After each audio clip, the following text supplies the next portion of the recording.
ಕರ್ನಾಟಕ ಈಗ ಅಕ್ಷರಶಃ ಅಗ್ನಿಕುಂಡದಂತಾಗಿದೆ. ಬಿಸಿಲು ಅನ್ನೋದು ಬರೀ ಬಿಸಿಲಾಗುಳಿದಿಲ್ಲ, ನಮ್ಮ ನೆತ್ತಿ ಸುಡೋ ಬೆಂಕಿ ಅಂತಾಗಿದೆ. ಇಡೀ ರಾಜ್ಯವೇ ಸೂರ್ಯನ ಕೆಂಗಣ್ಣಿಗೆ ಗುರಿಯಾಗಿದೆ. ಅದರಲ್ಲೂ ಉತ್ತರ ಕರ್ನಾಟಕ ಬಯಲು ಸೀಮೆ ಜನ ಬಿಸಿಲಿನಿಂದ ಪಾರಾಗೋಕೆ ತಂಪು ಪಾನೀಯ ಬಾವಿಗಳ ಮೊರೆ ಹೋಗಿದ್ದಾರೆ.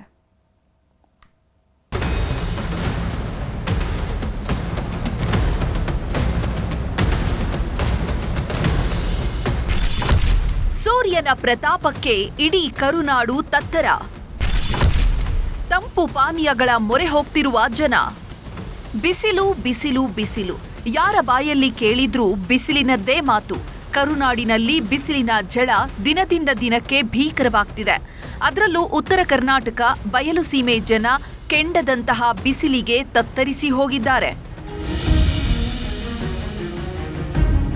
ರಣ ಬಿಸಿಲಿನ ಝಳ, ಮುಖಕ್ಕೆ ಬಟ್ಟೆ ಕಟ್ಟಿ ಓಡಾಡ್ತಾ ಇರೋ ಜನ, ತಂಪು ಪಾನೀಯ ಸೇವಿಸ್ತಿರೋ ಜನ. ಈ ದೃಶ್ಯಗಳು ಕಂಡು ಬಂದಿದ್ದು ಕಲಬುರಗಿ ಜಿಲ್ಲೆಯಲ್ಲಿ. ಸೂರ್ಯನಗರ ಎಂದೇ ಖ್ಯಾತಿ ಪಡೆದಿರೋ ಕಲಬುರಗಿಯಲ್ಲಿ ಈ ವರ್ಷ 45 ಡಿಗ್ರಿ ಸೆಲ್ಸಿಯಸ್ ಗರಿಷ್ಠ ತಾಪಮಾನ ದಾಖಲಾಗಿದೆ. ಜನ ಮನೆಯಿಂದ ಹೊರಬರಲಾಗದೆ ರೋಸಿ ಹೋಗಿದ್ದಾರೆ. ಇನ್ನು ಬಿಸಿಲಿನ ತಾಪಮಾನ ಹೆಚ್ಚಾಗಿರೋದ್ರಿಂದ ಜನರು ತಂಪು ಪಾನೀಯ ಜ್ಯೂಸ್ ಸೇವಿಸಿ ಮನೆಗೆ ತೆರಳುತ್ತಿದ್ದಾರೆ. ಕಲ್ಲಂಗಡಿ, ನಿಂಬೆಹಣ್ಣಿನ ಜ್ಯೂಸ್, ಎಳನೀರು ಕುಡಿಯಲು ಮುಂದಾಗ್ತಿದ್ದಾರೆ. ಬಿಸಿಲಿನ ಬೇಗೆ ತಡೆಯಲು ಜಿಲ್ಲಾಡಳಿತ ನೆರಳಿನ ವ್ಯವಸ್ಥೆ, ಕುಡಿಯೋ ನೀರಿನ ವ್ಯವಸ್ಥೆ ಮಾಡುವಂತೆ ಮುನ್ನೆಚ್ಚರಿಕಾ ಕ್ರಮಗಳನ್ನು ಕೈಗೊಳ್ಳುವಂತೆ ಸ್ಥಳೀಯರು ಆಗ್ರಹಿಸಿದ್ದಾರೆ. ಜಿಲ್ಲಾಡಳಿತ ಜವಾಬ್ದಾರಿ ಏನಂತಂದ್ರೆ ಸಾರ್ವಜನಿಕರಿಗೇನು ಸಿಗ್ನಲ್ಗಳಲ್ಲಿ ನೆರಳಿನ ವ್ಯವಸ್ಥೆ ಮಾಡೋದಾಗಿರ್ಬೋದು, ಇವತ್ತು ರೋಡಿನ ಮೇಲೆ ತಿರುಗಾಡ್ರೆ ಬೆಂಕಿ ಮೇಲೆ ತಿರುಗಾಡಿದಾಗ ಅದರಲ್ಲಿ ನೀರು ಹೊಡೆಯೋ ವ್ಯವಸ್ಥೆ ಆಗಿರ್ಬೋದು, ಸಾರ್ವಜನಿಕ ತಂಪು ಪಾನೀಯ ಕುಡಿಯೋ ನೀರಿನ ವ್ಯವಸ್ಥೆ ಆಗಿರ್ಬೋದು ಮಾಡತಕ್ಕಂಥ ಜಿಲ್ಲಾಡಳಿತ ಕರ್ತವ್ಯ.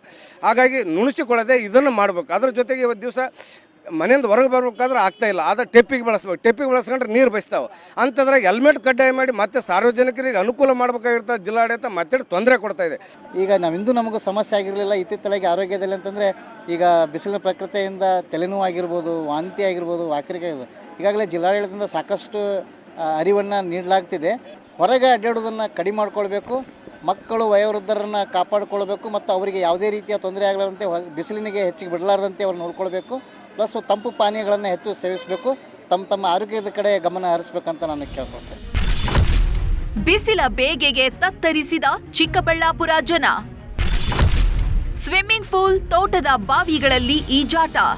ಚಿಕ್ಕಬಳ್ಳಾಪುರ ಜಿಲ್ಲೆಯಲ್ಲೂ ಬಿರು ಬೇಸಿಗೆಯ ಅಬ್ಬರ ಶುರುವಾಗಿದೆ. ಬಿಸಿಲಿನ ತಾಪಮಾನ 36 ಡಿಗ್ರಿ ದಾಟುತ್ತಿದ್ದು, ಬಿಸಿಲಿನ ತಾಪಕ್ಕೆ ಸಾರ್ವಜನಿಕರು ತಂಪು ಹುಡುಕುತ್ತಾ ಹೋಗ್ತಿದ್ದಾರೆ. ಇದು ಚಿಂತಾಮಣಿ ತಾಲೂಕಿನ ನೆಲಮಾಚನಹಳ್ಳಿಯ ದೃಶ್ಯ. ಇಲ್ಲಿನ ರೈತರ ಬಾವಿಗಳು ಈಗ ಪಬ್ಲಿಕ್ ಸ್ವಿಮ್ಮಿಂಗ್ ಪೂಲ್ಗಳಾಗಿ ಬದಲಾಗಿವೆ. ಯುವಕರು, ಹಿರಿಯರು, ಮಕ್ಕಳು ಬಾವಿಗಿಳಿದು ನೀರಿನಲ್ಲಿ ಮಿಂದೇಳ್ತಿದ್ದಾರೆ. ಒಂದು ಕಡೆ ಬಿಸಿಲಿನಿಂದ ಮುಕ್ತಿ, ಮತ್ತೊಂದೆಡೆ ಈಜಿನ ಮಜಾ. ಇಲ್ಲಿನ ಮಕ್ಕಳು ಬೇಸಿಗೆ ರಜೆಯನ್ನ ಸದುಪಯೋಗಪಡಿಸಿಕೊಳ್ತಿದ್ದಾರೆ. ಪುಟ್ಟ ಪುಟ್ಟ ಮಕ್ಕಳು ಈಜಾಡ್ತಾ ಇದ್ದು ಸ್ವಿಮ್ಮಿಂಗ್ ಟೀಚರ್ ಕೂಡ ಇದ್ದಾರೆ. ನಾನು ಚಿಕ್ಕವಾಗಿದ್ದಾಗ ಏನಾದರೂ ಮಾಡಬೇಕು ಅಂದ್ಕೊಂಡೆ, ಬಟ್ ಮಾಡೋಕ್ಕಾಗಲಿಲ್ಲ. ನನಗೆ ಆಪ್ಷನ್ ಇರಲಿಲ್ಲ. ಸೊ ನಾನು ನನ್ನ ಮಗಳನ್ನ ಹಾಕ್ತಾಯಿದ್ದೀನಿ. ಲಿಮ್ಕಾ ರೆಕಾರ್ಡ್ಸ್ಗೆ ತರಬೇಕು ಅಂತ ಅವಳನ್ನ ಫ್ಲೋಟಿಂಗಲ್ಲಿ ಟ್ರೈನಿಂಗ್ ಕೊಡ್ತಾಯಿದ್ದೀವಿ. ಸ್ವಿಮ್ಮಿಂಗ್ ಎಲ್ಲ ಮಾಡ್ತಾಳೆ. ಸ್ವಿಮ್ಮಿಂಗು, ಬ್ಯಾಕ್ ಸ್ವಿಮ್ಮು, ಫ್ಲೋಟಿಂಗು ಎಲ್ಲ ಮಾಡ್ತಾಳೆ, ಜಂಪ್ ಹಾಕಿ. ಪ್ರತಿ ವರ್ಷ ನಾವು ಸಮ್ಮರಲ್ಲಿ ಒಂದು 100-200 ಜನ ಮಕ್ಕಳಿಗೆ ಸ್ವಿಮ್ಮಿಂಗ್ ಹೇಳ್ಕೊಡ್ತಾ ಇದ್ವಿ. ಅತಿ ಕಡಿಮೆ ವೆಚ್ಚದಲ್ಲಿ ನಾನು ಕ್ಲಾಸ್ ಮಾಡ್ತಾಯಿದ್ದೀನಿ. ಪ್ರೆಸೆಂಟ್ ಏನಂದರೆ ಚಾನ್ವಿ ಅನ್ನೋ ಮಗು ಲಿಮ್ಕಾ ರೆಕಾರ್ಡ್ಗೆ ರೆಡಿಯಾಗಿದ್ದಾಳೆ. ಪ್ರೆಸೆಂಟ್ ಈಗ ಬಂದುಬಿಟ್ಟು 1 ಅವರ್ ಇದ್ದಾಳೆ. ಇನ್ನು 1 ಮಂತಲ್ಲಿ ಒಂದು 2 ಅವರ್ಸ್ ಇದ್ದರೆ 3 ಅವರ್ಸ್ ಮಾಡಿ ಲಿಮ್ಕಾ ರೆಕಾರ್ಡ್ ಇದಾಗುತ್ತೆ.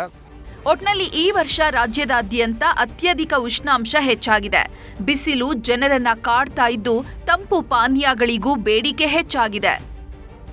ಕಲಬುರಗಿಯಿಂದ ಅರುಣ್ ಕುಮಾರ್ ಕದಂ ಜೊತೆ ದತ್ತಾತ್ರೇಯ ಎಂ, ನ್ಯೂಸ್ 18 ಚಿಕ್ಕಬಳ್ಳಾಪುರ.